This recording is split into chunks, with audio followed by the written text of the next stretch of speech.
ఆకాశం నీలిరంగులో కనబడడానికి కారణం ఏమిటనగా సూర్యుని కాంతి వాతావరణంలోని గాలి అణువులతో చెల్లాచెదరైపోవడం వల్ల ఇది జరుగుతుంది.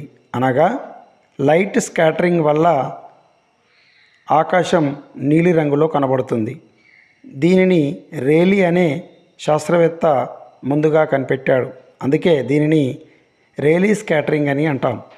సూర్యరశ్మిలో 7 రంగులు ఉంటాయి. అవి violet, IndiGo, blue, green, orange, red. వీటిలో నీలికాంతికి తక్కువ తరంగదైర్ఘ్యం ఉంటుంది. కాబట్టి గాలి అణువులు దీనిని ఎక్కువగా అన్ని దిశల్లో వెదజల్లుతాయి, అనగా స్కాటరింగ్ చేయబడతాయి.